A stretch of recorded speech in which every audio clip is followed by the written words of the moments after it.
The brain is continually reorganizing itself, okay? This is called neuroplasticity. It's pretty wild. So the younger you are, the more it does it. I love that your school district's smart enough to say, we're gonna take these 4-year-olds and put them in school. Because the younger we can get to these kids, the better.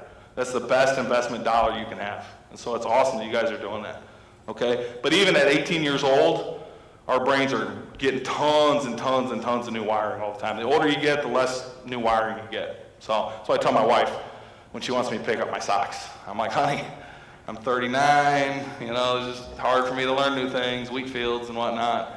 She's not, I look at the women are turning on me. I'll pick them up, I'm sorry, jeez. All right, so we can constantly help our kids rewire their brains. We can constantly help them with that neuroplasticity piece. So how do we do that?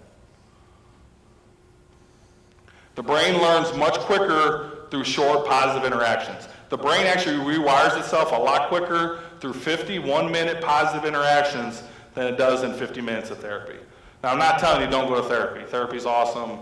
You guys all have EAPs. You should use them. It's free therapy. I don't know why everybody doesn't use their free therapy every year. It's phenomenal. Okay, I've been in therapy. It's great. Therapy's great, but your brain rewires itself a lot quicker with short positive interactions.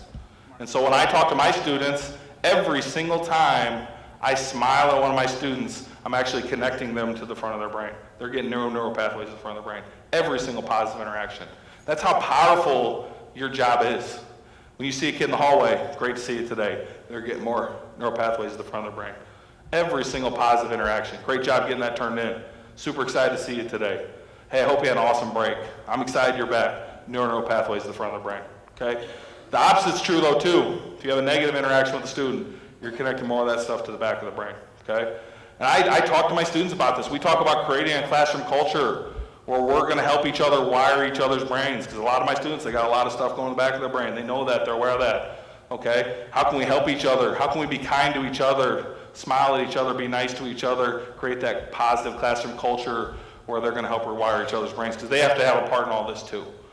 And so every single positive moment you have with your students is a therapeutic moment. There's a guy named B.D. Perry, he's one of the leading trauma authors and speakers in the world. The guy's phenomenal, and he talks about it. He's like, you don't have to be a therapist. I think we have that notion all the time in education. Well, I'm not a mental health person. This isn't my problem. I teach algebra. That's what I know. Guys, every time you're kind to a student, it's a therapeutic moment.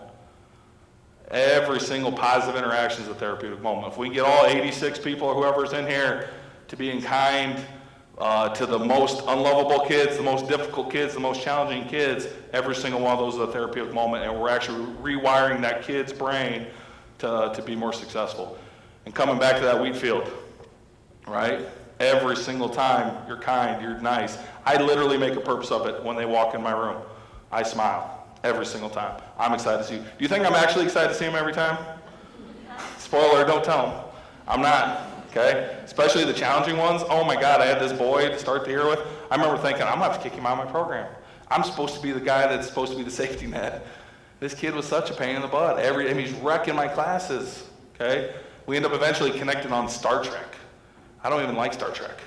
But I know enough about Kirk and Spock where I could fake it, you know?